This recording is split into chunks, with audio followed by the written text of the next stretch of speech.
একজন নবী দুনিয়াতে আসবে, তিনি আখিরি নবী। বলে নবী আবার কে? বলে আল্লাহ প্রেরিত নবী, তিনি শেষ নবী। ওই নবীর পরে আর কোন নবী দুনিয়াতে আসবে না।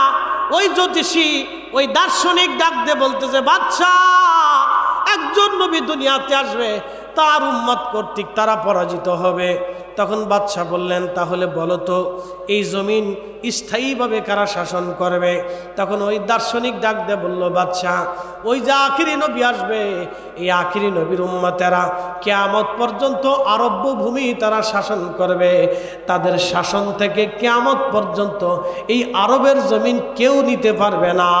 একবার জোরে বলা যাবে কি মারহাবা? বলতেছে দার্শনিক, তোমার ব্যাখ্যা কি সত্য? তোমার ভবিষ্যৎবাণী কি সত্য? দার্শনিক বলল, হ্যাঁ, পৃথিবীর মালিকের কসম করে বলি, সৃষ্টির মালিকের কসম করে বলি, আমি যা বলেছি এটা সত্য। আখিরি নবী খুব তাড়াতাড়ি আসবে। তখন এই স্বপ্ন বিশারদকে তার উপটোকন দিয়ে পাঠিয়ে দেওয়া হলো। আরেকজন স্বপ্ন বিশারদকে ডাকা হলো। বাদশা বললেন, দেখো গত রাত্রিবেলা আমি যে স্বপ্ন দেখেছি, এই স্বপ্নটা কি তুমি বলতে যদি পারো, ব্যাখ্যাও তুমি বলে দিতে পারো। তখন তুব্বা বাদশাকে এই দার্শনিক বলতেছে, বাদশা গত রাত আপনি স্বপ্ন দেখেছিলেন, এই অন্ধকার ভূমি থেকে একটা আলো এসে, আগুন এসে নিম্ন ভূমিতে সে জানিয়ে পড়ে সারখার করে দিয়ে যাচ্ছে, আপনার জমিন তারা অধিকার করেছে। বলে স্বপ্নের বিষয়ে ব্যাখ্যাটা কি? তখন এই দার্শনিক বলতেছে, ও বাদশা, স্বপ্নের ব্যাখ্যা হলো আপনার রাজত্ব ধ্বংস হয়ে যাবে। আফ্রিকা থেকে একটা কালো বাহিনী আসবে, তারা এই জমিন ধ্বংস করে দিবে, এই জমিন ধ্বংস করে দিবে। তবে শুনে রাখেন একটা কথা, কাবা শরীফ একসময় ধ্বংস করে দেওয়া হবে। প্রশ্ন রাখতে পারেন ফরিদে হুজুর, কাবা শরীফ আবার ধ্বংস করবে কে? সহিহ বুখারীতে কিতাবুল ফিতানে আসছে, নবীজি বলেছেন, আমার উম্মত, আমার উম্মত শোনো, আমি দেখতেছি আবিসিনিয়ার থেকে একজন কালো ব্যক্তি, মাথায় টাকলা, কালো একজন ব্যক্তি, তার পা লম্বা লম্বা হবে। এই ব্যক্তিটা তার শাবল দিয়ে, কুড়াল দিয়ে কাবা শরীফের পাথরগুলি আঘাত করে করে ছুটিয়ে ছুটিয়ে ফেলতেছে। আমি দেখতেছি আফ্রিকান একজন ব্যক্তির মাধ্যমে কাবা শরীফ ধ্বংস হয়ে যাচ্ছে। সাহাবা একরাম বলেন, হুজুর এটাও কি সম্ভব? আফ্রিকানের মাধ্যমে কাবা ধ্বংস হবে? নবীজি বললেন, হ্যাঁ, আমি তাকে দেখলাম, তার মাথার টাক হবে এবং তার পায়ের নালা হবে লম্বা লম্বা। আফ্রিকার একজন মানুষ তার শাবল দিয়ে আর তার খন্তা দিয়ে, কুদাল দিয়ে কাবা শরীফের পাথরগুলি মেরে মেরে আঘাত করে করে ছুটিয়ে ছুটিয়ে ফেলবে। নবীজি বললেন, আমার উম্মত কাবা শরীফ আবিসিনিয়াবাসীরা, আফ্রিকানবাসীরা একসময় ধ্বংস করবে। মুহাদ্দিস ইকরাম বলেছেন, এই ঘটনাটা পৃথিবীতে যেই সময় দাজ্জাল আসবে, দাজ্জাল আসার সময় কাবা ধ্বংস হবে না। দাজ্জালের পরে ইয়াজুজ আর মাজুজ আসবে। ইয়াজুজ মাজুজের সময় এই আফ্রিকানরা এসে কাবা শরীফ ধ্বংস করবে, ভেঙ্গে ফেলে দিবে তারা। বন্ধু খুব মনোযোগ দিয়ে কথাগুলি শুনে যাবেন। সেই সময় কিয়ামত সংগঠিত হয়ে যাবে, পৃথিবী শেষ হয়ে যাবে। ভাই আমার, এই আবিসিনিয়ার কালো বাহিনী এসে আপনার দেশ দখল করবে। তখন এই বাদশা বলতেছে, শোনো, তারা কি স্থায়ী হবে? তখন বলল, না, তারা ধ্বংস হয়ে যাবে। নতুন আর এক বাহিনী আসবে, তাদেরকে পরাজিত করে তারা রাজত্ব করবে। তখন বাদশা বলল, তারাও কি স্থায়ী হবে? বলে, না, তারাও ধ্বংস হবে। নতুন আরেকটা বাহিনী আসবে, তিনি আখিরি নবী রাহমাতুল লিল আলামিন দুনিয়াতে তশরিফ আনবেন। ওই নবীর উম্মতরা তাদেরকে ধ্বংস করবে। তবে বাদশা শুনে রাখেন, কিয়ামত পর্যন্ত ওই নবীর উম্মতেরাই আরব্য ভূমি শাসন করবে। বাদশা বললেন, এরে দার্শনিক, কিয়ামত আবার কি? দার্শনিক বলল, বাদশা, কিয়ামত হলো সারা পৃথিবীর সৃষ্টির মানুষগুলি শুরু থেকে শেষ পর্যন্ত এক মাঠে একত্রিত হবে। হাসরের ময়দানের বিচারের দিনে তারা একত্রিত হবে। এই সময়টাকে কিয়ামতের মাঠ বলা হয়। বলে এটাও কি সম্ভব? তখন এই বাচ্চা বলতেছে এটাও কি সম্ভব হে স্বপ্ন বিশারদ? বলে হ্যাঁ বাচ্চা, এটাও সম্ভব। বলে আপনি কি সত্য বলতেছেন? তখন এই স্বপ্ন বিশারদ বললেন, বাচ্চা আসমানের মালিকের কসম করে বলি, আমি যা বলেছি এক চুল পরিমাণও মিথ্যা হবে না। আখিরি নবী আসার সময় ঘনিয়ে গেছে, এই জমিন নবীর উম্মতেরা শাসন করবে। একবার জোরে বলা যাবে কি আল্লাহু আকবার? এই জন্য আরব জমিন কেউ কোনোদিন দখল করে রাখতে পারবে না। কিয়ামত পর্যন্ত নবীর উম্মতেরা আরব শাসন করতে থাকবে, আরব তাদের অধিকারে থাকবে। কখনো কাফেররা একেবারে সক্রিয়ভাবে সমূলে আরব আর কোনোদিন দখল করে নিতে পারবে না। এমনকি দাজ্জাল এসেও আরব ঢুকতে পারবে না, সে মদিনাও মুনওয়ারায় প্রবেশ করতে পারবে না। মদিনা ইউনিভার্সিটি আছে, যদি কোনোদিন মদিনা ভার্সিটি যান, মদিনা ভার্সিটির সামনে একটা ওয়াদি আছে, নাম ওয়াদি আল মোবারক। এটার নাম ওয়াদি আল মোবারক, এটাকে আর একটা নাম আছে ওয়াদি আল আকিক। এই ওয়াদির পাথর দিয়ে আকিক পাথর বানানো হয়। শেষ রাতের দোয়া মঞ্জুর হয়, শেষ রাতের জিকির কবুল হয়। সারাদিন জিকির করলে যেই মর্তবা, তাহাজ্জুদের সময় জিকির করলে সেই মর্তবা। সারাদিন ইবাদত করলে যেই মর্তবা, তাহাজ্জুদের সময় আল্লাহর নামাজে দাঁড়াইলে সেই মর্তবা। এই জন্য আল্লাহ বলেন, হুজুর ও মিনাল লাইলি ফাতাহাজ্জাদ বিহি নাফিলাতাল লাক। নবী আমার, আমি আপনার জন্য তাহাজ্জুদকে অতিরিক্ত করে দিয়েছি, আপনি আদায় করেন। আসা আইয়াবআসাকা রাব্বুকা মাকামাম মাহমুদা। প্রিয় নবী, যদি আদায় করেন আপনার জন্য আমি একটা পুরস্কার রেখে দিয়েছি। অবশ্যই মেহেশরের মাঠে আপনাকে মাকামে মাহমুদের অধিকারী বানিয়ে দিব। একসাথে বলবেন না মারহাবা? এই জন্য এই সময় যতটুকুন করবেন, সারা দিন রাত ভরে যা করেছেন এই সময়ের করাটা তার চেয়ে বেশি হয়ে যাবে। এই জন্য আমরা কেউ মাহরুম না থাকি। প্রিয় ভাই, যুবক যারা আছেন মেহেরবানি করে বসে পড়ি, আমরা কথা শুনি। বাইরে যারা আছি, প্রিয় ভাই আমার, সময় ভিতরে এসে বসে পড়ি, একটু জিকির করে লা ইলাহা ও লা ইলাহা ও লা ইলাহা হাসবি রাব্বি জাল্লাল্লাহ মা ফি কলবি গায় আহা নূর মুহাম্মদ বলি নূর মুহাম্মদ পড়ি লা ইলাহা ইল্লাল্লাহ লা ইলাহা।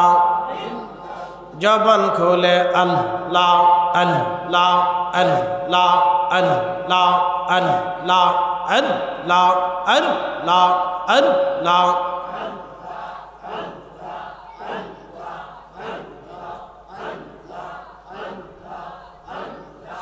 আল্লাহু আল্লাহু রে মন আল্লাহ কর জপনা গাহা। আল্লাহর জিকির আল্লাহর জিকির না করিলে দিল তো জিন্দা হইবে না।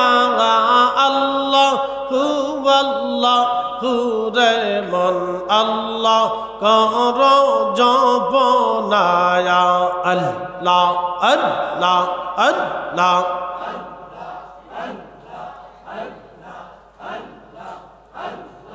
গাছ বৃক্ষ তরুলতা আল্লাহর জিকির করে তারা। গাছ বৃক্ষ তরুলতা জিকিরে হেলাইছে মাথা। আল্লাহর জিকির আল্লাহর জিকির না করিলে দিল তো জিন্দা হইবে না। আল্লাহু আল্লাহু রে মন আল্লাহ কর জপনা আল্লাহ আল্লাহ আল্লাহ।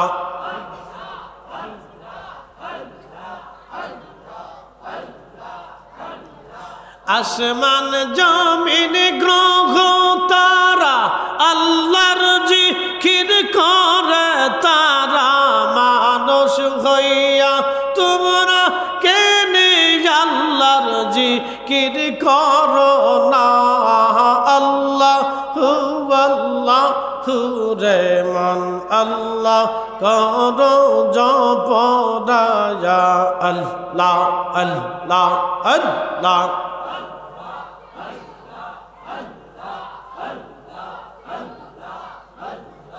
মানুষ বানাইছে গো আল্লাহ, মানুষ বানাইছে গো আল্লাহ প্রেমের কারণে, প্রেমের ডোরে বান্দরে মদিনার শানে। আল্লাহ আল্লাহ আল্লাহ। হাবিবকে পাঠাইছে গো আল্লাহ, হাবিবকে পাঠাইছে গো আল্লাহ প্রেমের কারণে, প্রেমের ডোরে বান্দরে মদিনার শানে। আল্লাহ আল্লাহ আল্লাহ আল্লাহ। আল্লাহ বানাইলেন কত জাতি, হইল না তোর প্রেম প্রীতি। হাবিবকে পাঠাইল গো আল্লাহ, মানুষ বানাইছে গো আল্লাহ প্রেমের কারণে, প্রেমের ডোরে বান্দরে মদিনার শানে। আল্লাহ আল্লাহ আল্লাহ। মানুষ বানাইছে গো আল্লাহ, মানুষ বানাইছে গো আল্লাহ প্রেমের কারণে, প্রেমের ডোরে বান্দরে মদিনার শানে। আল্লাহ আল্লাহ আল্লাহ।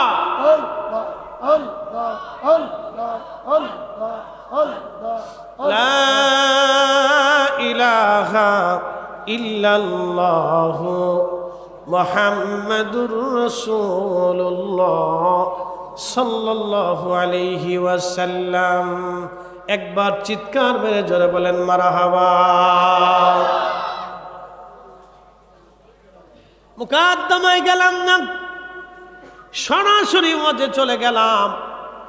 আজকে যেই সময় আপনি বসে আছেন 1450 বছর আগে, 1500 বছর আগে, 1500 বছর আগে রহমতের নবী এই সময়ে 1500 বছর আগে, কত বছর? 1500 বছর আগে প্রিয় নবীজি আজকের রাত রজনীতে সুবহে সাদিকের সময় আল্লাহ তার রসুলকে এই ধরাধামে আমাদের জন্য আল্লাহ পাঠিয়েছিলেন। অতএব এই যে ভৈরবের ফাতেহা মাহফিল, বিশেষ করে দিন আসার আগে রাতের এই মাহফিল, ঐতিহ্যটা ধরে রাখা হয়েছে। অত্যন্ত দামি এবং খুব মূল্যবান। নবী আসবেন যুগে যুগে যুগে যুগে, সব নবীদের ভিতরে আমার নবীর জীবনের চর্চা ছিল। সব নবীরাই সুসংবাদ দিত, শুনছো আমার উম্মতেরা, আমার কালেমা তো তোমরা পড়লা। আদম সফিউল্লাহ সংবাদ দিল, আমার কালেমা তো পড়লা, কিন্তু শোনো আমার পরে আমার বংশধারায় একজন নবী শেষে আসবে, তিনি সমস্ত নবীদের ইমাম হবে, সাইয়্যেদ হবে। আদম সফিউল্লাহ পৃথিবী থেকে দরাদম থেকে ইন্তেকাল করবেন। ঠিক এমন সময় আদম আলাইহিস সালাম, তার বেটা নবী হযরত শীশ আলাইহিস সালাম, তিনি বাবার পাশে বসে আছেন। আল্লাহর নবী আদম বললেন, বেটা শীশ, আমার সময় ঘনিয়ে গেছে, আমি আল্লাহর দরবারের দিকে ফিরে চলে যাচ্ছি। শীষে দুনিয়াতে তোমাকে নবী হিসেবে রেখে গেলাম, তবে বেটা শীষ, একটা জিকির তুমি বেশি বেশি করবা, লা ইলাহা ইল্লাল্লাহ, লা ইলাহা ইল্লাল্লাহ। এই জিকিরটা তুমি বেশি বেশি করে আদায় করবা। শীষ শুনে রাখো, এই জিকিরের পরে তুমি আর একটা শব্দ এই জিকিরের সাথে যোগ করবা, মুহাম্মাদুর রাসূলুল্লাহ। আমার সাথে বলেন, মুহাম্মাদুর রাসূলুল্লাহ সাল্লাল্লাহু আলাইহি ওয়াসাল্লাম। নবী হযরতে শীষ ডাক দিলেন, আব্বাজান, লা ইলাহা ইল্লাল্লাহ তো বুঝলাম, আফজালুজ জিকির, সর্বোত্তম জিকির লা ইলাহা ইল্লাল্লাহ বুঝলাম, কিন্তু বাবা গো মুহাম্মাদুর রাসূলুল্লাহ আবার কে? তখন আদম আলাইহিস সালাম বললেন, বেটারে তুমি শোনো, এই মুহাম্মাদুর রাসূলুল্লাহকে তোমার পরিচয় দিয়ে যাই। আল্লাহ তামাম সৃষ্টিকে সৃষ্টি করার আগে, তামাম কুল কায়নাতকে সৃষ্টি করার আগে আমার রব আমার আল্লাহ নূরে মুহাম্মাদি সৃষ্টি করলেন। নূরে মুহাম্মাদি সৃষ্টি করার পরে এই নূরে মুহাম্মাদির ভিতরে জিকিরের আওয়াজ আসলো, লা ইলাহা ইল্লাল্লাহ। একসাথে বলেন, লা ইলাহা ইল্লাল্লাহ। নূরে মুহাম্মাদি এবং আল্লাহ একসাথে বলবেন, আল্লাহু আকবার। না, রাত কি কষ্ট হচ্ছে আপনাদের? তাহাজ্জুদের সময় একসাথে বলেন, কোন সময় দোয়া কবুল হয়, ইবাদত কবুল হয়, এই সময়টাকে আল্লাহ বান্দার জন্য কে মাহরুম করে দেয় না। কারণ এই সময় পশু পাখি সব ঘুমন্ত, আকাশের পাখি ঘুমন্ত, জঙ্গলের পশুরা ঘুমন্ত, মানব জাতি ঘুমন্ত। আর এই সময় ভৈরবের এই ঐতিহ্যবাহী ফাতিহা মাহফিলে নবীজির পবিত্র বেলাদতের মুহূর্তে আপনারা এসে মাহফিলের ভিতরে বসে আছেন, এটা সাট্টেখানি কথা না। আপনাদেরকে বলি, সময়ের 1 ফোর আর অসময়ের 10 ফোর, সময়ের 1 ফোর আর অসময়ের 10 ফোর। শোনেন, যখন মহিলারা রান্না করে, রান্না করার সময় যদি সময় মতো তেল না দেয় তাহলে এই তেল কাজে লাগে না, রান্না শেষ। এরপরে যায় যদি হাজি আমাদের রুবেল সাহেব, তেনার স্ত্রী সহধর্মিনী আমার বোনকে যায় যদি বলে, কি বউ তুমি কি রান্না করছো মনির মা, এই তেল তো দেও নাই। তো মনির মা চিন্তা করলো, তেল রান্নার সময় দেয়নি, এখন দিয়ে দেই। তো তরকারি রান্না শেষ হওয়ার পরে যদি তেল দিয়ে দেয়, বলেন তেলে কি আর কাজ করে? তেলে কাজ করে না। রান্না হয়ে গেলে তেলে কাজ করে না। মনে রাখবেন, সবজি কম হয়ে গেছে, এখন চিন্তা করলেন, বিবি সাহেবেরা ডাক দিয়ে বলেন, সহধর্মিনী তো সবজি তো কম দিলা। তো সহধর্মিনী চিন্তা করলো, রান্না হয়েছে তাতে কি, সবজি আরেকটু কুটে বাইটে সুন্দর করে তরকারির ভিতরে ছাইড়ে দেই, পরে ছাইড়ে দিলে আর কাজ হবে না। সময়ের 1 ফোর অসময়ের 10 ফোর। 1000 বছর ইবাদত করবেন, কবুল হবে না, কিন্তু আল্লাহ রসুলের মহাব্বত নিয়ে করবেন, কবুল হয়ে যাবে। কথা কোন ঠিক কিনা? এই জন্য সময়ের কাজ সময়ে করতে হয়। মূল্যবান সময় বসছেন, এটা বুলন্দ নসিব, সবার নসিব হয় না, সবার নসিবে হবে না। আদম সফিউল্লাহ ডাক দিলেন, শীষ, আল্লাহ এবং তার নবী সৃষ্টির ভিতরে আর কেউ নাই, কিচ্ছু নাই, আল্লাহ এবং নবী, আল্লাহ এবং নবী নূরে মুহাম্মাদি আল্লাহ জিকির করে। কত বছর জিকির হলো? 1000 1000 কোটি কোটি বছর নূরে মুহাম্মাদি আল্লাহ জিকির করলো। একসাথে বলা যাবে কি, ইয়া রাসূলুল্লাহ। এই জন্য আল্লাহ বললেন, কুল ইন্না সলাতি ওয়া নুসুকি ওয়া মাহইয়ায়া ওয়া মামাতি লিল্লাহি রাব্বিল আলামিন লা শারীকা লাহু ওয়া বিযালিকা উমিরতু ওয়া আনা আউয়ালুল মুসলিমিন।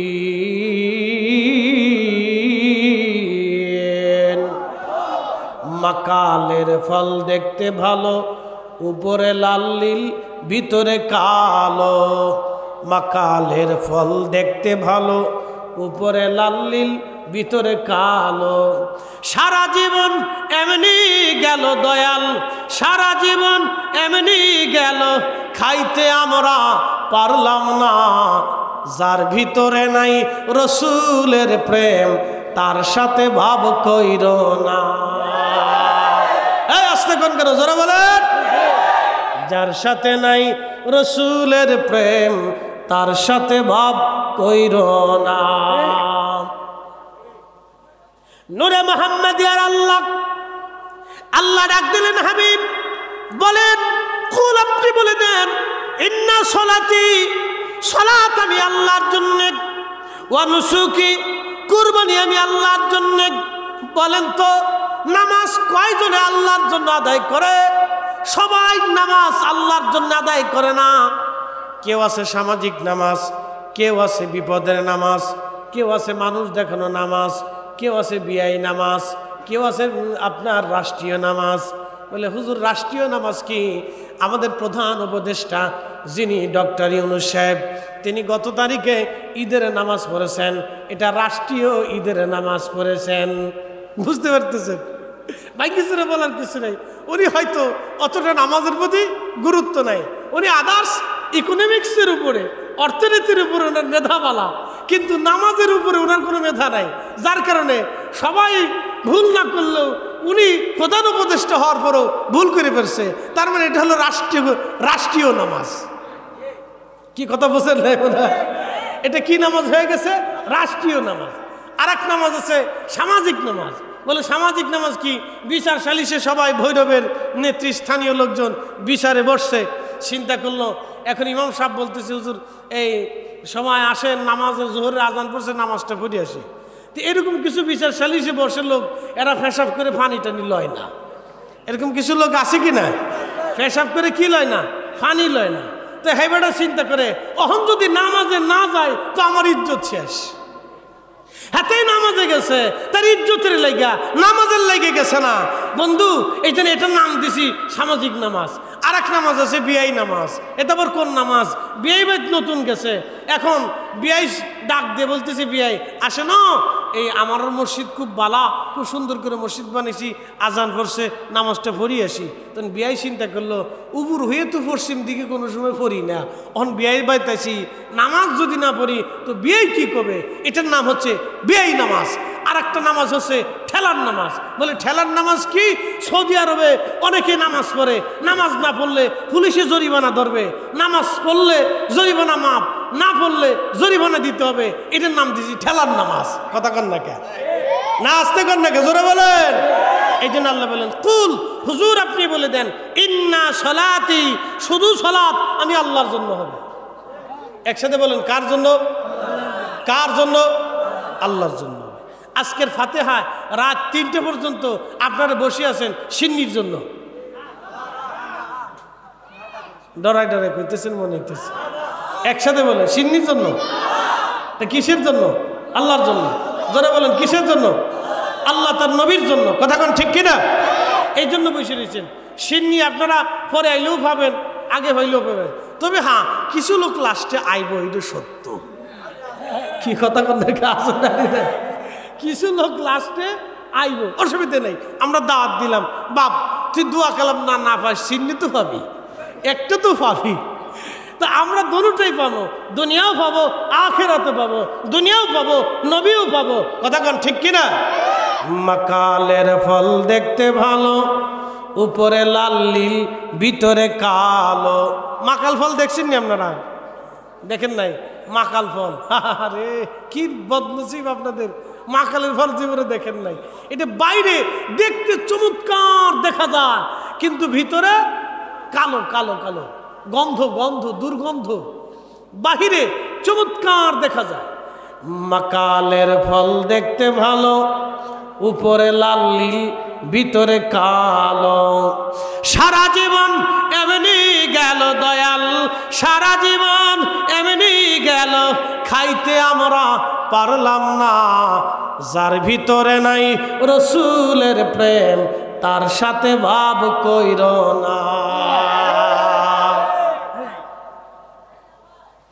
মাকালের ফল খাওয়া যায় না, বাহিরে দেখতে সুন্দর দেখা যায়, ভিতরে অন্ধকার কালো নোংরা পচা গান্ডা।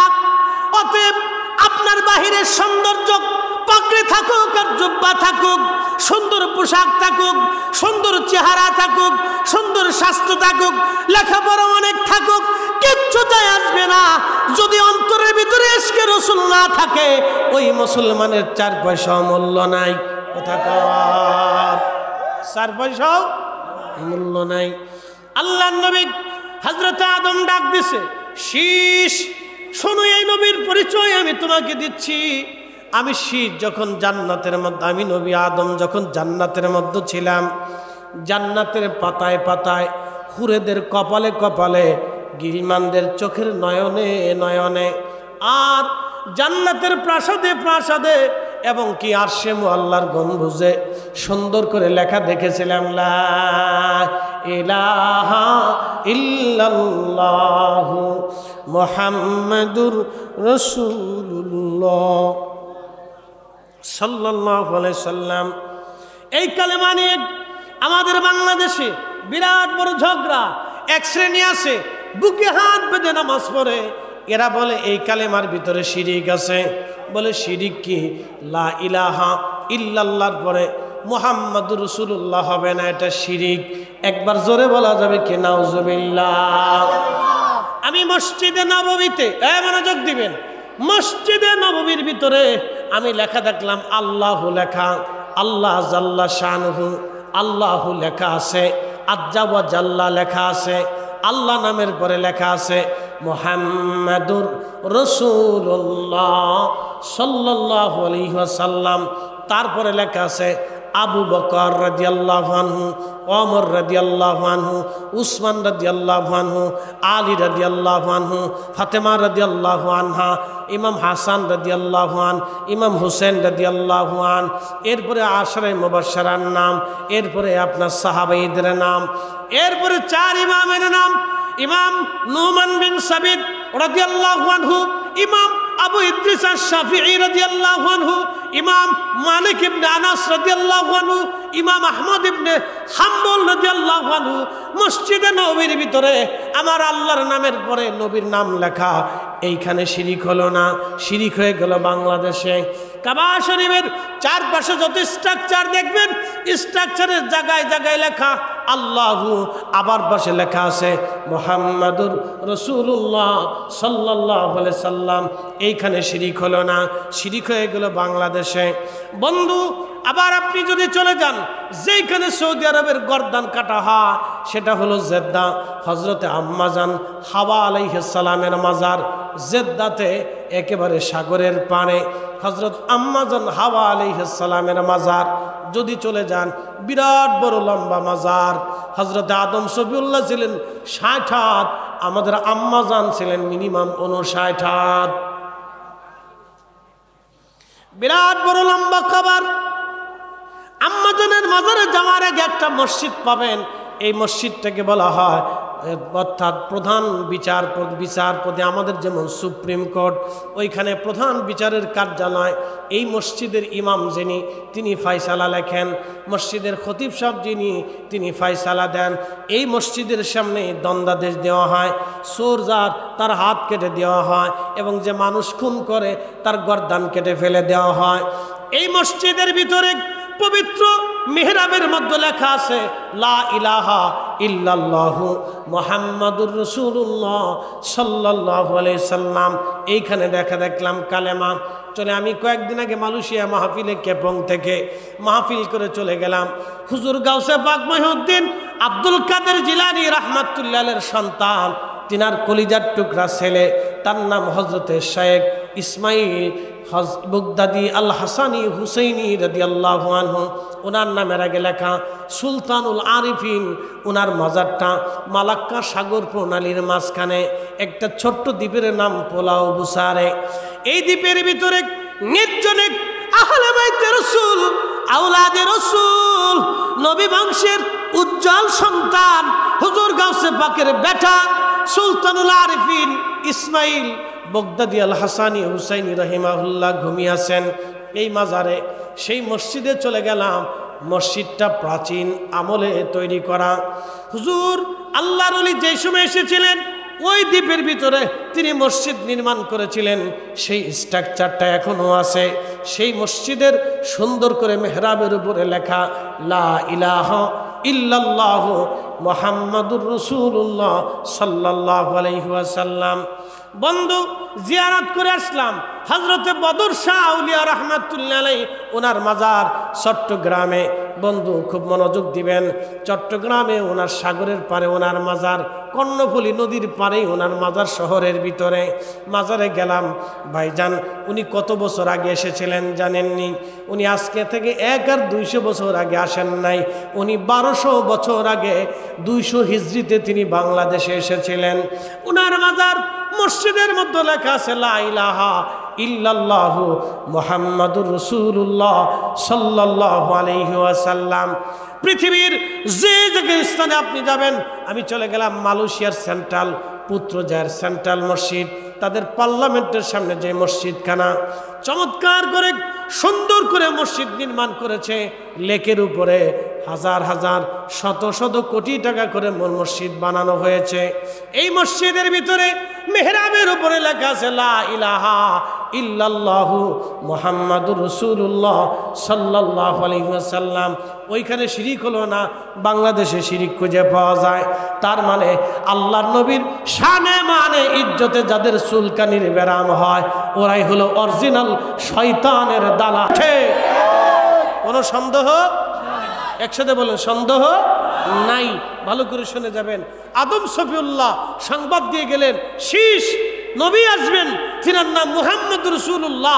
বেহেশতে বেহেশতে, পাতায় পাতায়, ঝর্ণায় ঝর্ণায়, পাহাড়ে পাহাড়ে, গম্বুজে গম্বুজে আমি সব জায়গা ওই নবীর নাম লেখা দেখেছি।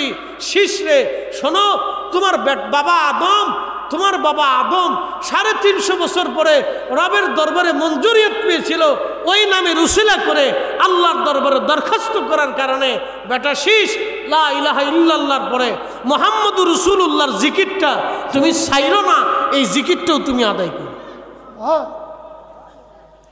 খুব মনোযোগ দেবেন।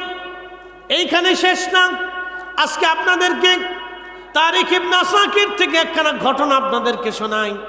বন্ধু আমার, ইয়ামান দেশের একজন বাদশা, ইয়ামান দেশের একজন বাদশা, বাচ্চাদেরকে বলা হয়তো তুব্বা বাদশা। তুব্বা বাচ্চাদের যিনি শেষ বাদশা, তুব্বা বাচ্চাদের যিনি শেষ বাদশা, তিনি একদিন রাত্রিবেলা ঘুমিয়ে আছেন, স্বপ্নের ঘরে দেখতেছেন, স্বপ্ন দেখতেছেন অন্ধকার ভূমি থেকে একটা আলো আসলো। অন্ধকার ভূমি থেকে একটা আলো এসে, এই আলোটা উনার অঞ্চলে এসে বিভিন্ন একেবারে ফসল সহ, মানব জাতি সহ, পশু পাখি সহ এই আলোটা এসে আগুন দিয়ে সব এলাকা জ্বালিয়ে পুড়িয়ে ছারখার করে দিল। এই স্বপ্ন দেখার পরে বাচ্চা খুব চিন্তায় পড়ে গেলেন। কারণ কি, জীবনে তেমন স্বপ্ন কোনোদিন দেখি নাই, অবশ্যই স্বপ্নের কোনো রহস্য আছে। আপনাদেরকে বলে দিয়ে যাই, সহি বুখারীতে আছে কিতাবুর রুইয়া, সহি মুসলিমে আছে কিতাবুর রুইয়া, সুনানুদ দারিমিতে আছে কিতাবুর রুইয়া, মুস্তাদরাক হাকিম আছে কিতাবুর রুইয়া। কিতাবুর রুইয়া মানে স্বপ্ন নিয়ে আলোচনা।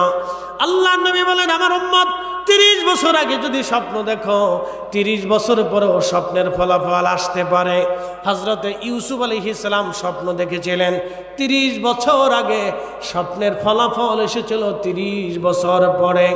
হযরতে ইউসুফ স্বপ্ন দেখেছিলেন 30 বছর আগে, স্বপ্নের ফলাফল এসেছিল 30 বছর পরে। অতএব স্বপ্নকে ছোট করে দেখবেন না। বলে হুজুর স্বপ্ন তাহলে কি করব? স্বপ্নের একটা মাসাল আছে। আপনি যদি খারাপ স্বপ্ন দেখেন কারো কাছে বলবেন না, আর যদি ভালো স্বপ্ন দেখেন আপনি মানুষের কাছে বলবেন। খারাপ স্বপ্ন যদি দেখেন আউযু বিল্লাহি মিনাশ শাইতানির রাজিম বলে আপনি ডান কাঁধে শুয়ে পড়বেন, কিন্তু আউযু বিল্লাহ বলার আগে বাম দিকে আপনি 3 বার থুতু নিক্ষেপ করবেন, ছোট ছোট করে থুতু নিক্ষেপ করবেন। আউযু বিল্লাহি মিনাশ শাইতানির রাজিম বলে ডান কাঁধে শুয়ে পড়বেন। আল্লাহর নবী বললেন, তুমি যে খারাপ স্বপ্ন দেখেছ, এই স্বপ্নের তাসির আল্লাহ তোমাকে মুক্ত করে দেবে, ওই বিপদ থেকে আল্লাহ তোমাকে বাঁচায় দেবে। আর খারাপ স্বপ্ন আপনি কারো কাছে যদি বলেন, সে স্বপ্নের তাবির বুঝে না, জানে না, যেই তাবির আপনাকে করে দিবে সেই তাবির আপনার তকদিরের মধ্যে লিখে দেওয়া হবে। স্বপ্ন ছোট করে দেখবেন না। স্বপ্ন নিয়ে আমার আল্লাহ সূরা নাজিল করেছেন, সূরা ইউসুফ। একসাথে বলবেন না মারহাবা। স্বপ্নকে কেন্দ্র করে হযরত ইউসুফ আলাইহিস সালামের ঘটনা শুরু হয়েছিল। এই জন্য সূরা ইউসুফ কিন্তু স্বপ্নকে কেন্দ্র করে, অতএব স্বপ্ন ছোট করে দেখবেন না। পৃথিবীর সব হাদিসের কিতাবে কিতাবুর রুইয়া আছে, স্বপ্নের অধ্যায় আছে, এই স্বপ্নকে ছোট করে দেখা যাবে না। তো বাদশার স্বপ্ন দেখছে নিম্নভূমি থেকে, একটা অন্ধকার ভূমি থেকে আলো আসছে, এই আলো এসে ওনার দেশ জ্বালিয়ে পুড়িয়ে একবারে সারখার করে দিচ্ছে। তো এই ভয়ঙ্কর স্বপ্ন দেখার পরে বাদশা তুব্বা চিন্তা করলেন, হায় হায় আমার কি হবে, আমি তো একটা কঠিন স্বপ্ন দেখছি, তাহলে কি করা যায়? তখন সভাসদ যারা ছিলেন, জ্ঞানী গুণী দার্শনিক যারা ছিলেন, তাদের সবাইকে ডেকে বললেন, আমি কালকে রাত একটা স্বপ্ন দেখেছি, আমি যে কি স্বপ্ন দেখেছি এটা কি তোমরা বলতে পারবে? তখন স্বপ্ন বিশারদরা বলল, বাদশা আপনি কি স্বপ্ন দেখেছেন, এটা আমরা কি করে বলবো? তখন বাদশা বললেন, তাহলে তোমরা তাবির ঠিক মতো করতে পারবে না, কারণ আমি কি স্বপ্ন দেখেছি এটা যদি তোমরা বলে দিতে পারো তাহলে তাবিরও তোমাদের বলে দিতে পারবে। যেহেতু তোমরা বলতে পারবে না, তাহলে তোমাদের কাছ থেকে আমি তাবির নেব না। তাহলে বলো তো, স্বপ্ন বিশারদ পৃথিবীতে কে আছে, তাকে খুব দরকার। তখন ইয়ামানবাসীরা বলল, বাদশা আমাদের ইয়ামানে দুইজন ব্যক্তি আছে যারা খুব আধ্যাত্মিক শক্তির অধিকারী, তারা আপনার স্বপ্নের কথা বলে দিতে পারে। বাদশা বললেন, তাহলে তাদেরকে ডেকে নিয়ে আসো। বাদশা তাদের দুইজনকে ডেকে আনা হলো, ইয়ামান দেশের রাজ দরবারে তাদেরকে ডেকে নিয়ে যাওয়া হলো। বাদশা তাদের প্রথম জনকে নিয়ে গেলেন। প্রথম জনকে গোপনে রুমের ভিতরে নিয়ে বললেন, হে স্বপ্ন বিশারদ, আমি শুনেছি তুমি আধ্যাত্মিক ক্ষমতার অধিকারী, তাহলে বলো তো, আমি গত রাত্রিবেলা একটা স্বপ্ন দেখেছিলাম ভয়ঙ্কর, ওই স্বপ্নের বৃত্তান্ত তুমি যদি আমাকে বলে দিতে পারো তাহলে স্বপ্নের তাবিরও তুমি আমাকে বলে দিতে পারবা। তখন ওই স্বপ্ন বিশারদ বললেন, বাদশা হ্যাঁ, গত রাত্রে কি স্বপ্ন দেখেছেন এটা আমি বলে দিতে পারবো। বলে কেমনে বলো তো? তখন ওই স্বপ্ন বিশারদ বলতেছেন, বাদশা গত রাত্রিবেলা আপনি স্বপ্ন দেখেছেন অন্ধকার ভূমি থেকে একটা আলো এসেছে, এই আলোটা এসে আপনার নিম্নভূমিতে আপনার অঞ্চলে এসে পশু পাখি মানব দাবন এবং গাছ তরুলতা পাতা ফসলাদি জ্বালায় পোড়ায় শেষ করে দিয়েছে। আপনি গত রাতে স্বপ্ন দেখেছেন। বাদশা বলল, হ্যাঁ হে জ্যোতিষী, তুমি তো সত্যই বলে দিয়েছ, বাস্তব আমি স্বপ্ন দেখেছি। বাদশা তখন ডাক দিয়ে বলেন, স্বপ্ন বিশারদ, তাহলে বলো তো আমার স্বপ্নের তাবির কি হবে, স্বপ্নের ব্যাখ্যা কি হবে? তখন ওই স্বপ্ন বিশারদ বলতেছিলেন, বাদশা আপনার স্বপ্নের ব্যাখ্যা হলো ওই যে আপনার ইথিওপিয়া থেকে, হাবশি থেকে, আবিসিনিয়া থেকে একদল কালো বাহিনী আপনার অঞ্চলে আসবে।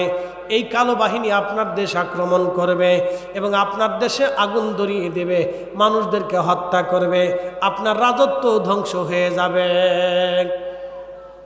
বাদশা চিন্তায় পড়ে গেলেন, হ্যাঁ তুমি স্বপ্ন তো বলে দিলে সত্য, তাবিরও বললা সত্য, তাহলে বলো এই সময়টাকে আমার সময় হবে। বলতেছে, না আপনার ভাগ্য ভালো, আপনার বহু বছর পরে এই ঘটনা ঘটবে। তখন বাদশা বললেন, এই ঘটনার পরে যারা ক্ষমতা নেবে তারা কি এই জমিনে স্থায়ী হবে না অস্থায়ী হবে? তখন এই স্বপ্ন বিশারদ বলল, না তারাও স্থায়ী হবে না, কিছুদিন পরে তাদের উপরে আবার বিপদ চেপে আসবে, অন্য আরেকটা বাহিনী তাদের দখল করবে, তাদেরকে হত্যা করবে। তখন বাদশা বলে, নতুন যেই বাহিনী এই দেশ দখল করবে বলো তো তারা কি স্থায়ী হবে না অস্থায়ী হবে?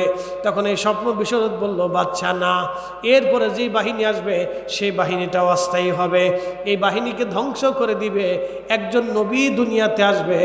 একবার জোরে বলা যাবে কি আল্লাহু আকবার? একজন নবী দুনিয়াতে আসবে, তিনি আখিরি নবী। বলে নবী আবার কে? বলে আল্লাহ প্রেরিত নবী, তিনি শেষ নবী। ওই নবীর পরে আর কোন নবী দুনিয়াতে আসবে না। ওই জ্যোতিষী, ওই দার্শনিক ডাক দিয়ে বলতেছে, বাদশা একজন নবী দুনিয়াতে আসবে, তার উম্মত কর্তৃক তারা পরাজিত হবে, তখন বাদশাহ বললেন, তাহলে বলো তো এই জমিন স্থায়ীভাবে কারা শাসন করবে? তখন ওই দার্শনিক ডাক দিয়ে বলল, বাদশাহ, ওই যে আখিরি নবী আসবে, এই আখিরি নবীর উম্মতেরা কিয়ামত পর্যন্ত আরব্য ভূমি তারা শাসন করবে। তাদের শাসন থেকে কিয়ামত পর্যন্ত এই আরবের জমিন কেউ নিতে পারবে না। একবার জোরে বলা যাবে কি মারহাবা? বলতেছে দার্শনিক, তোমার ব্যাখ্যা কি সত্য? তোমার ভবিষ্যৎবাণী কি সত্য? দার্শনিক বলল, হ্যাঁ, পৃথিবীর মালিকের কসম করে বলি, সৃষ্টির মালিকের কসম করে বলি, আমি যা বলেছি এটা সত্য। আখিরি নবী খুব তাড়াতাড়ি আসবে। তখন এই স্বপ্ন বিশারদকে তার উপটোকন দিয়ে পাঠিয়ে দেওয়া হলো। আরেকজন স্বপ্ন বিশারদকে ডাকা হলো। বাদশা বললেন, দেখো, গত রাত্রিবেলা আমি যে স্বপ্ন দেখেছি, এই স্বপ্নটা কি তুমি বলতে যদি পারো, ব্যাখ্যাও তুমি বলে দিতে পারো। তখন তুব্বা বাদশাকে এই দার্শনিক বলতেছে, বাদশা, গত রাত আপনি স্বপ্ন দেখেছিলেন, এই অন্ধকার ভূমি থেকে একটা আলো এসে, আগুন এসে নিম্ন ভূমিতে সে জানিয়ে পড়ে সারখার করে দিয়ে যাচ্ছে, আপনার জমিন তারা অধিকার করেছে।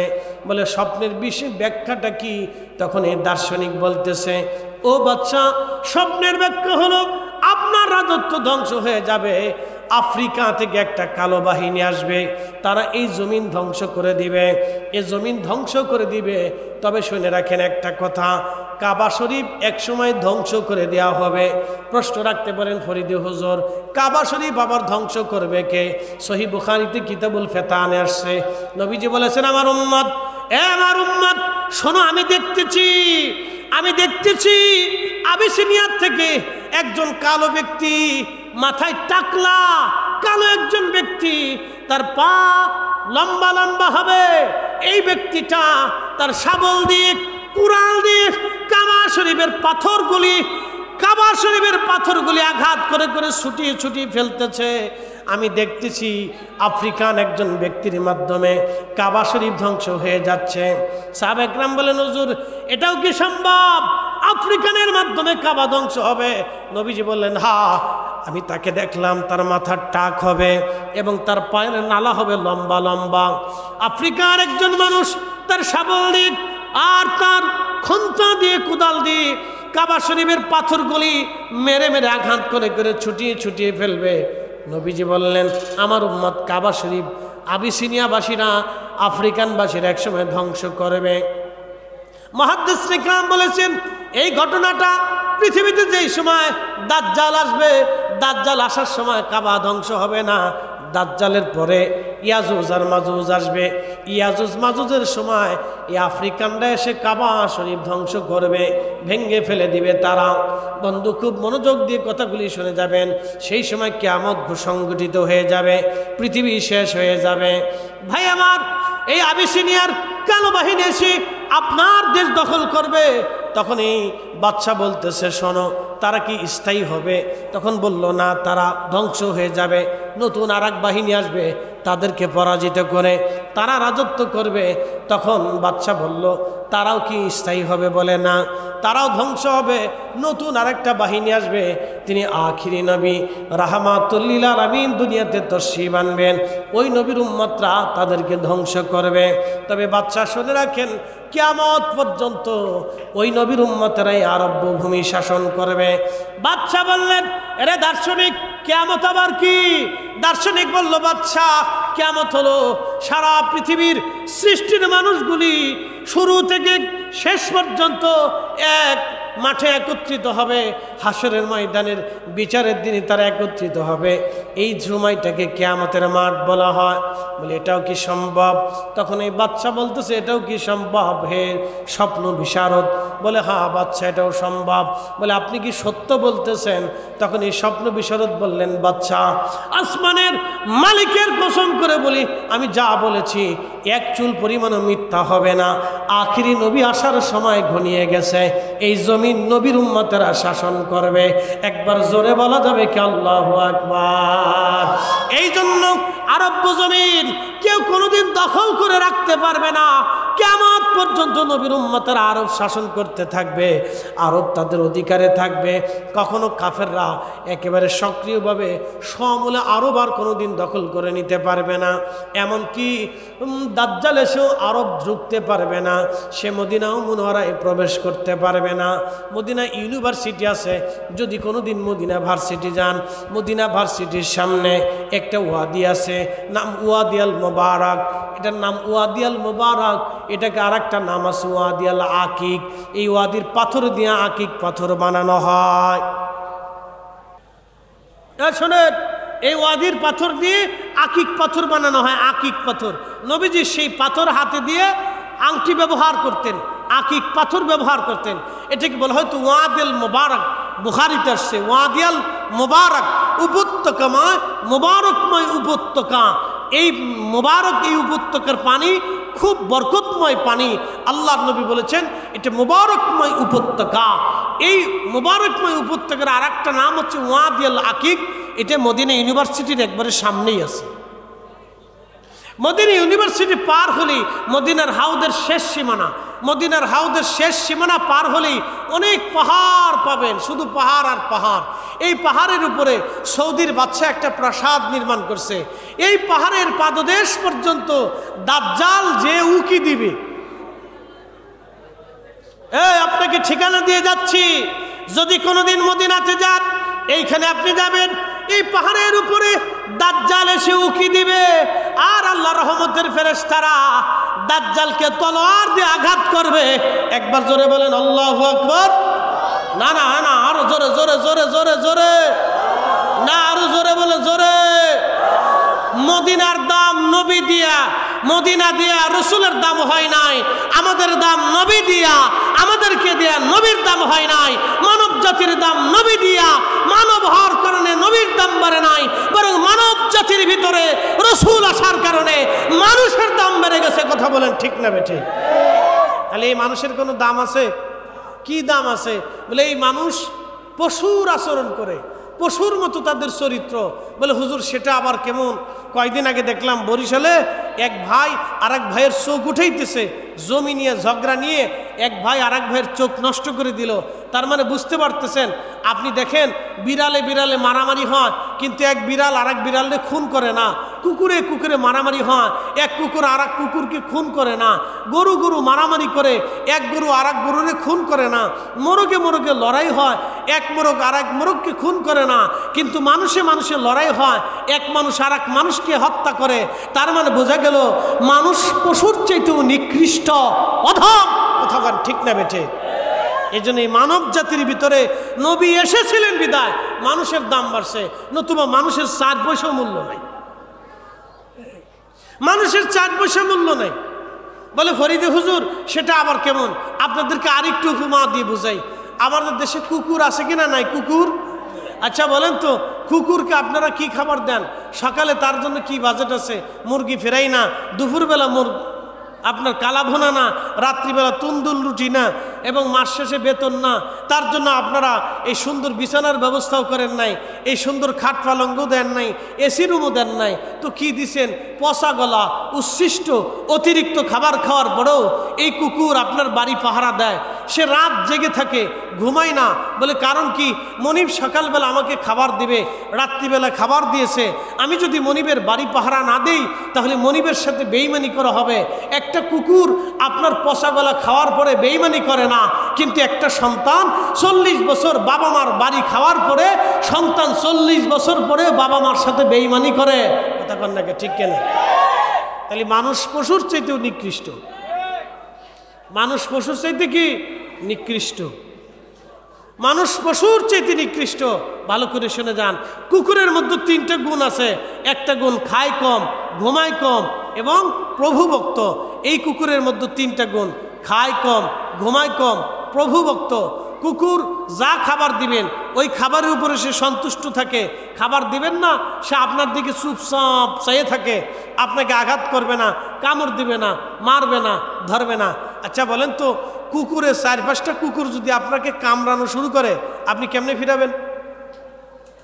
ফিরাইতে পারবেন না। কিন্তু কুকুর আপনাকে কামড়ায় না, আপনার সামনে ধৈর্যের সাথে বসে থাকে। হয় মালিক এখন দেয় নাই, পরে হলেও দিতে পারে, হয়তো এখন দেয় নাই পরে দিতে পারে, এখন দেয় নাই পরে দিতে পারে। কুকুর এই ধৈর্য নিয়ে বসে থাকে, সে আশায় থাকে খাবার আসবে। কিন্তু মানুষ খাবার নিয়ে মারামারি করে। কে আসতে বলেন কেন, জোরে বলেন। কি নিয়ে মারামারি করে? খাবার নিয়ে মারামারি। জামালপুরে মারামারি লাগলো কি নিয়ে? বিয়ে বাড়িতে খাবার নিয়ে মারামারি লাগলো। আমার ফরিদপুরে সিঙ্গারে নিয়ে মারামারি লাগলো। সারা শহরে মারামারি, সিঙ্গারের দাম 5 টাকা। কি আসতে কন কেন, জোরে বলেন। ব্রাহ্মণবাড়িয়ায় মারামারি লাগলো বিয়ের গেটের টাকা দেওয়া লিয়ে। হয় না এরকম? বহু বিয়ের অনুষ্ঠান ভেঙে যায় এইগুলি নিয়ে। খাবার কম দিছে কে? গরুর গোশ কম দিল কে? দাওয়াত দিলি কে? বিয়েদের আমরা কি বরযাত্রী চিন্তা করে? আমার ফুলা কি ভাইসে আসছেনি? মায়ের বংশধর চিন্তা করে আমার মায়ে কি তোমার কাছে বিক্রি করে দিছিনি? এই নিয়ে লাগে বিরাট যুদ্ধ লেগে গেল। বিয়ের অনুষ্ঠান হবে পবিত্র কাজ, এইখানে লাগে ঝগড়া, মারামারি, লাফালাফি, ঠেলাঠেলি, গুতাগুতি। তারপরে তো আরো কঠিন অবস্থা। এগুলি বলে লাভ নাই। আপনাদেরকে বুঝায় শয়তান কিভাবে অশান্তি সৃষ্টি করে, ফাসাদ সৃষ্টি করে। শয়তান একদিন সাগরের ভিতরে মিটিং বসছে। শয়তানের আস্তানা কোথায় জানেননি আপনারা? আটলান্টিক মহাসাগরের গভীরে, যেখানে মানুষ যাইতে পারে না। হ্যাঁ, আটলান্টিক মহাসাগরের গভীরে হচ্ছে শয়তানের সিংহাসন। এইখানে শয়তান মিটিং বসে।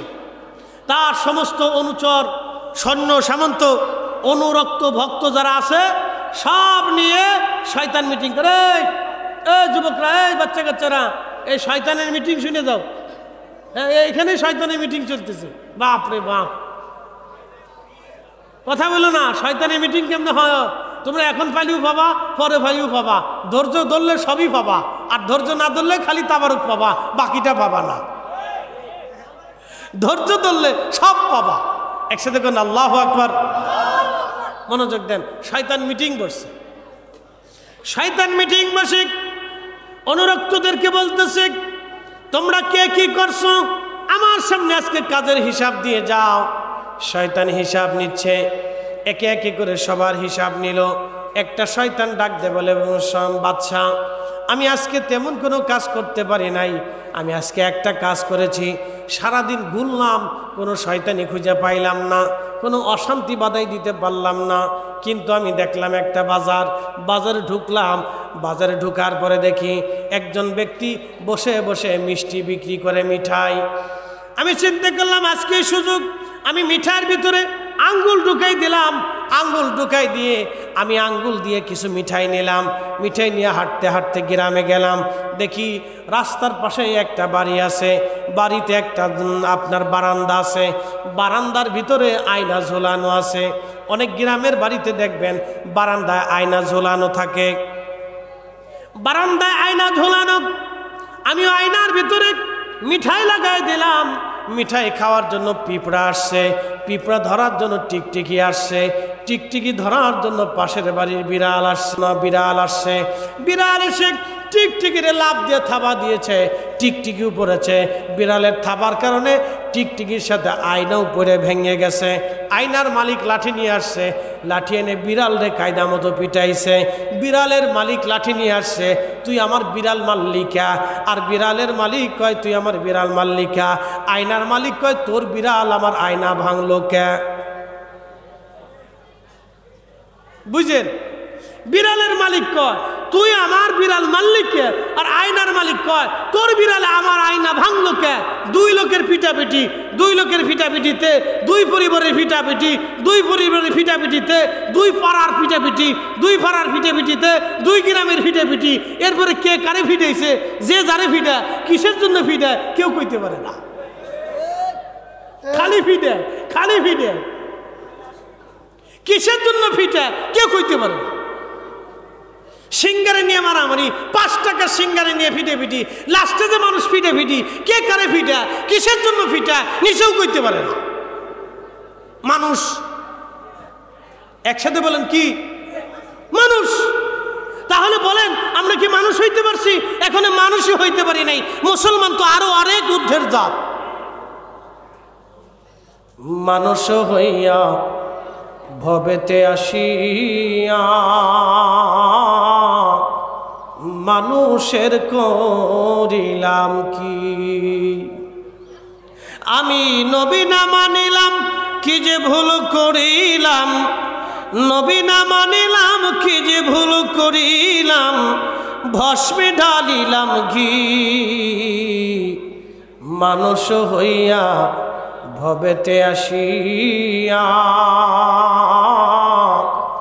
মানুষের করিলাম কি?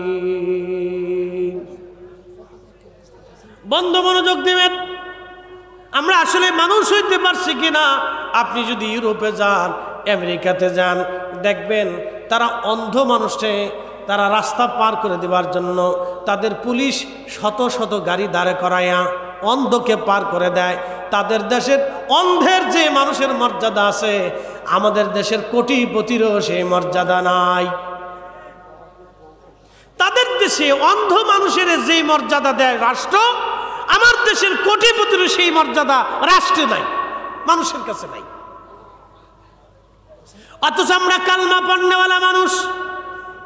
আপনি আমেরিকায় চলে যান, খাওয়ার আগে মদ, খাওয়ার পরে মদ। ইউরোপে চলে যান, খাওয়ার আগে মদ, খাওয়ার পরে মদ।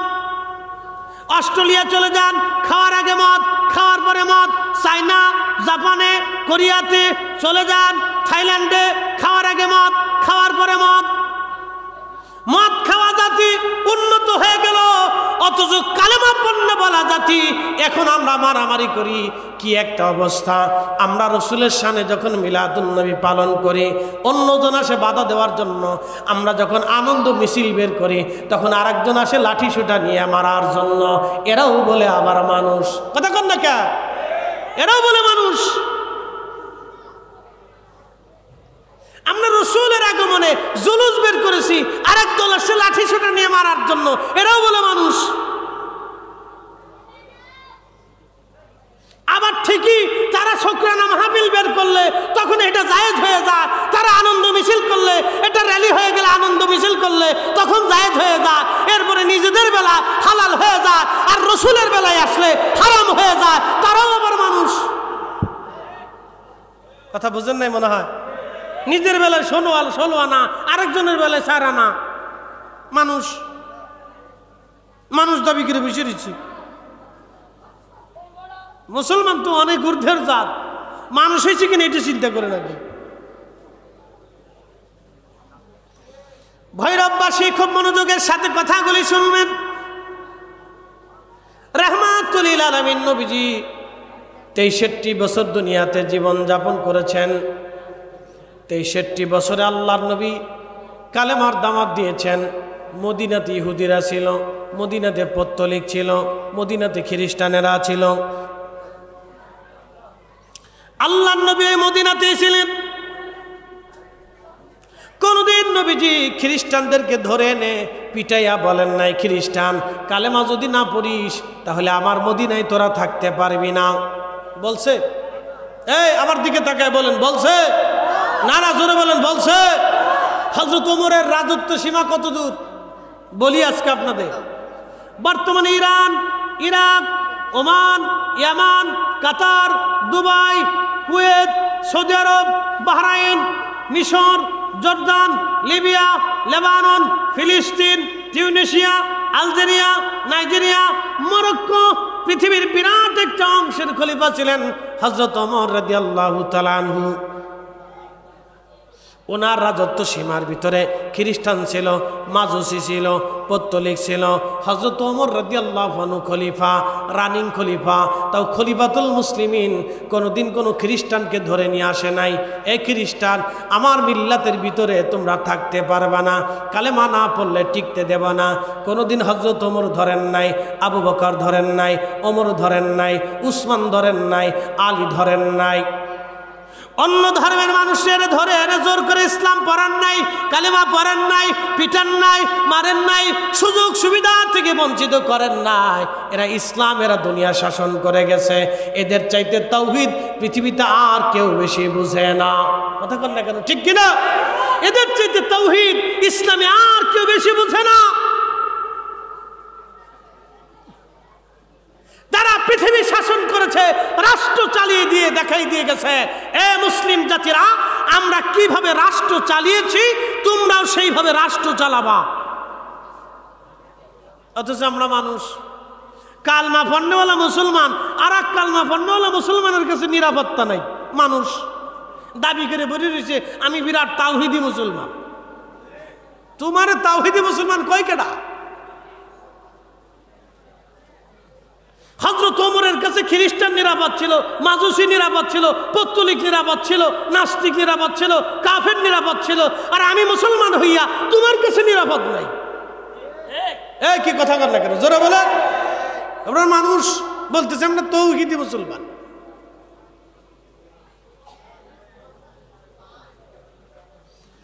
প্রিয় ভাই আব্বাসী, মনোযোগের সাথে শুনবেন। রহমতের নবী দুনিয়াতে আসলেন, আল্লাহর নবীর দরজায় মসজিদে নববীতে এক কাফের আসছে। এক কাফের এসে আল্লাহর নবীর মসজিদের ভিতরে লুঙ্গি উঁচা করে পেশাব শুরু করে দিলেন। খুব মনোযোগ দিবেন। এক কাফের আসছে, কাফের এসে মসজিদে নববীর ভিতরে দাঁড়াইলেন, দাঁড়ায় পেশাব শুরু করলেন। একটু চিন্তা করেন, মসজিদে নববী, যে মসজিদে এক রাকাত নামাজ পড়লে 50,000 রাকাতের সওয়াব হয়ে যায়।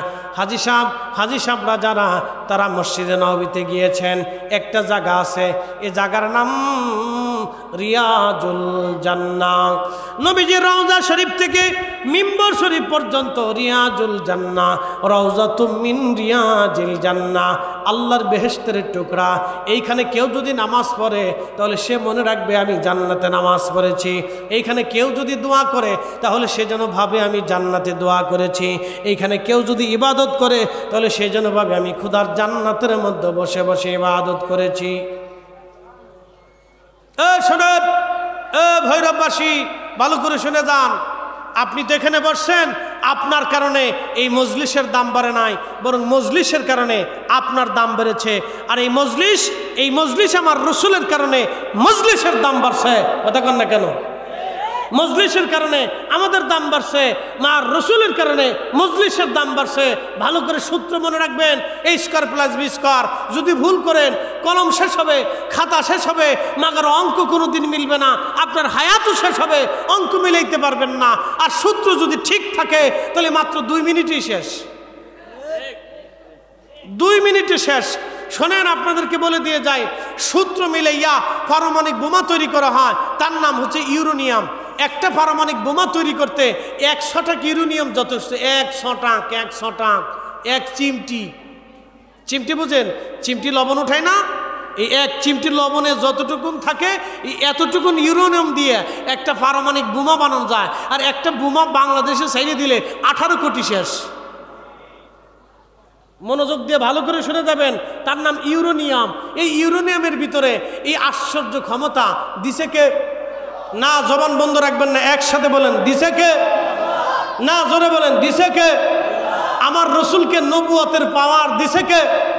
মক্কায় দাঁড়াইয়া হাতের ইশারা করলেন, চাঁদ দ্বিখণ্ডিত হয়ে গেল, ক্ষমতা দিছে কে? একসাথে বলেন দিছে কে? জোরে বলেন দিছে কে? আজকের মাহফিল আমার নবী দেখে, ক্ষমতা দিছে কে? ছোট্ট ইউরেনিয়াম দিয়ে যদি একটা দেশ ধ্বংস করে দেওয়া যায় তাহলে আপনি বুঝেন তো রসুল করিমের ইশারা পৃথিবী ধ্বংস হয়ে যেতে পারে। এটা কোন নাকি ঠিক কিনা? আপনারা এটা বুঝাবো কেমনে? যে বুঝে না তার 1000 বছর দলিল দিলেও বুঝবে না। ইউরেনিয়াম 100 টাকা, মাত্র 1 চিমটি ইউরেনিয়ামে একটা দেশ শেষ। বলে ইউরেনিয়ামটা এনে যদি আপনি পানির ভিতরে ভাজায় খাইয়ে ফেলেন তো কাজ হবে না। এই ইউরেনিয়ামটা একটা প্রক্রিয়া করে সূত্রের ভিতরে ফেলাইয়া বিজ্ঞানীরা একটা বোমা তৈরি করছে। এই জন্য সব কিছুর সূত্র আছে, নামাজের সূত্র আছে। আপনি জোহরের নামাজ আসরে রক্তে পড়লে হবে না, আসরের নামাজ ফজরে রক্তে পড়লে হবে না, ফজরেরটা ফজরের সময় পড়তে হবে। ও মিয়া, রসুলের মিলাদের মাহফিল এটা অন্য মাসে করলে বরকত হয় না, নবীর আগমনের মাসে করলে বেশি বরকত হয়। কথা বল নাকি ঠিক কিনা? এই আমার দিকে তাকান, ভালো করে বুঝে যাবেন। রমজান মাসের রোজা এখন রাখলে হবে না? জোরে বলেন না, জোরে বলেন, জোরে বলেন হবে? রমজানের রোজা এখন রাখলে হবে? কুরবানির জিলহজের কুরবানি এটা কি ফিতরের সময় দিলে হবে? ঈদুল ফিতর কি কুরবানির সময় আদায় করলে হবে? তো মিলাদুন নবীর মাসে মিলাদুন নবীর হক আদায় করতে হবে, কথা কন না কা? এই সময়টা সময় করতে হবে। আপনি সূত্রে ভুল করলে কাজ হবে না। সময়টা সময় করতে হয়, যে সময়ের কাজ সে সময় করতে হয়, যে সময় ইবাদত সেই সময় করতে হয়, যে সময় কাজ সময় যদি করতে না পারেন তাহলে জীবন ব্যর্থ হয়ে যাবে। এই যুবক, আপনাকে বলতেছি সময় এখন আছে, আগামীর ভবিষ্যৎ সাজায় যান, নলি ভরে বিক্রি করে খাইতে হইব, নাহলে চুরি করতে হইব, নাহলে ডাকাতি করতে হবো, নাহলে আপনাকে স্ত্রীর সামনে হাই হতে হবে, নাহলে সন্তানের সামনে লাঞ্ছিত হতে হবে। এই জন্য সময়ের কাজ সময় করে যান। খালি 420 রাস্তা বের ঘুরেন না। উন্নত বিশ্বের দিকে যায় দেখেন, আমাদের উন্নত বিশ্বের যুবকরা 1 সেকেন্ড সময় নষ্ট করে না, তারা কাজে লাগায় কাজে লাগায় কাজে লাগায়। আমরা সময় কাজে লাগাই না, তারা সময় কাজে লাগায়। এই জন্য সময় নষ্ট করবেন না, সময় কাজে লাগান। আল্লাহ আমাদের তৌফিক দান করুন। সকলে বলেন আমিন। না না, আরো জোরে বলেন আমিন। একসাথে বলেন সালাতুন ইয়া রাসূলুল্লাহ আলাইকুম সালামুন ইয়া হাবিবাল্লাহ আলাইকুম সালাতুন ইয়া রাসূলুল্লাহ আলাইকুম সালামুন ইয়া হাবিবাল্লাহ আলাইকুম আরশো সে জ্যাদা মর্তবা আলা রওজে রাসূলুল্লাহ কা অনসি রওজে আনোয়ার বর গুনাহগার কি লাখো সালাম ইয়া নবী সালাম আলাইকা রাসূল সালাম আলাইকা ইয়া হাবিব সালাম আলাইকা সালাম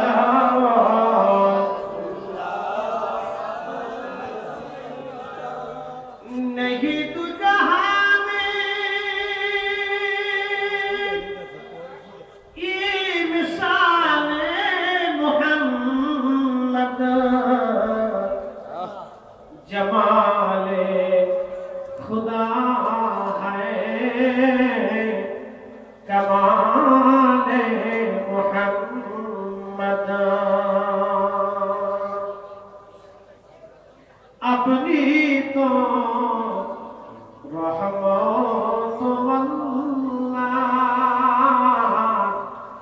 तो किया से अपना के दीवार देखा देन नबी सपने এই আরজ আপনার চরণে ইয়া নবী সালাম আলাইকা ইয়া রাসূল সালাম আলাইকা ইয়া হাবিব সালাম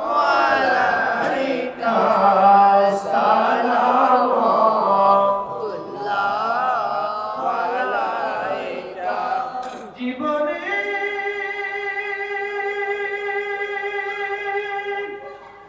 হবে কি দিদার